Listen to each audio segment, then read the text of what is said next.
जिल्हा परिषद सदस्यांची संख्या वाढली, पंचायत समिती सदस्य सभापतींची संख्या वाढली। महाराष्ट्रामध्ये लोकांनी मतदान करून निवडून दिलेल्या लोकप्रतिनिधींमध्ये शिवसेनेच्या लोकप्रतिनिधींची संख्या आदरणीय शिंदे साहेबांच्या नेतृत्वाखाली विशेषतः 2022 पासून मोठ्या प्रमाणात वाढत आहे। ऑपरेशन टायगर 2 नंतर आता ऑपरेशन टायगर 3 आणि 4 हे देखील असणार आहे। कोणतंही ऑपरेशन अगोदर सांगायचं नसतं, त्यामुळं तुम्ही थोडी वाट बघा। तुमच्या जे मनात आहे ते नक्कीच होईल, पण थोडी वाट बघा। आपण आता थोडा वेळ थांबा। आता या ठिकाणी कार्यक्रम आहे, पक्षाची बैठक आहे। आपल्याला आतमध्ये सभागृहामध्ये आल्यानंतर सर्व वस्तुस्थिती कळेल।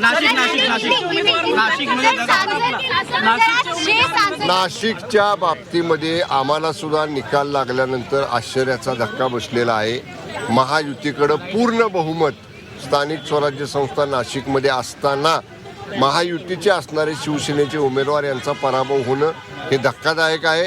त्या दोन्ही जिल्ह्यांमधल्या शिवसेनेच्या लोकप्रतिनिधींचा, पक्ष संघटनेतल्या मोठ्या पदाधिकाऱ्यांचा सगळ्यांचा अहवाल पक्षानं मागवलेला आहे।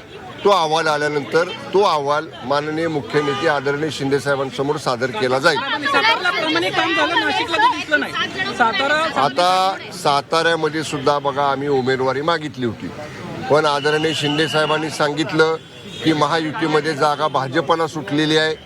जरी आमच्या उमेदवाराने अर्ज भरला होता तरी आदरणीय शिंदे साहेबांच्या आदेशाप्रमाणे आम्ही जाऊन तो अर्ज माघार घेतला आणि मतदान हे प्रामाणिकपणे महायुतीच्या उमेदवाराला सगळ्यांनी केलं आणि जेवढे अपेक्षित संख्याबळ महायुतीचं होतं तेवढं संख्याबळ हे मतदानामध्ये सातारा सांगलीमध्ये दिसलेलं आहे। ते नाशिकमध्ये, नाशिक जळगावमध्ये दिसायला पाहिजे होतं। म्हणूनच मी म्हटलं आम्हाला तो आश्चर्य आहे, आम्हाला तो धक्का बसलेला आहे। पक्षाचा अहवाल जो काय फील्डवरनं येईल तो आदरणीय शिंदे साहेबांच्या समोर मांडला जाईल, परंतु महायुतीची राज्य समन्वय समिती जी आहे त्याची कदाचित नेहमीप्रमाणे मंगळवारी उद्या बैठक होण्याची शक्यता आहे। जर ती बैठक उद्या निश्चित झाली तर मी त्या महायुती समन्वय समितीचा सदस्य म्हणून नक्कीच नाशिकच्या बाबतीतली आमच्या पक्षाची जी भूमिका आहे ती राज्य महायुतीच्या समन्वय समिती समोर मांडेल।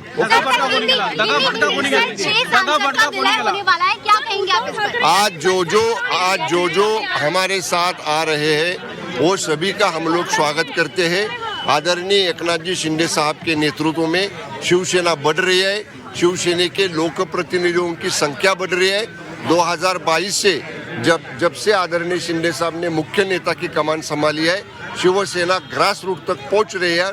इसके भी आगे शिवसेना का अधिक विस्तार करने के लिए जो लोग हमारे साथ में आ रहे हैं वो सब लोगों का हाथ में हाथ लेके, कंधे में कंधा मिला के हम लोग आगे काम करेंगे। यूपीडी द्वारा इल्जाम लगाए जा रहे हैं, या बैठकीला अनेक कामगार पोहोचले नसल्याची देखील बाब समोर येते। मला माहिती नाही त्यांनी काय बैठक बोलवली, त्याच्यामध्ये किती लोक जमले किती लोक जमले नाहीत, पण मी आपल्याला मागे एकदा सांगितलं होतं जशी माननीय शिवसेनेच्या खासदार महोदयांच्यामध्ये खतखत होती, नाराजी होती, तशीच खतखत तशीच नाराजी शिवसेनेच्या अनेक इतर लोकप्रतिनिधींच्या मध्ये आहे।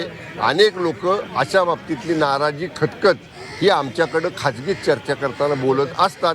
त्यामुळे कदाचित अशी नाराजी दूर करण्याचा प्रयत्न अशी बैठक घेऊन उभाटा पक्षाकडनं केला जाण्याची शक्यता असेल। ओके, शंभूराज देसाई यांनी देखील आता एक महत्त्वाची प्रतिक्रिया दिलेली आहे। शिवसेना ठाकरे पक्षाच्या आमदारांमध्ये देखील नाराजी असल्याचं त्यांनी म्हटलेलं आहे।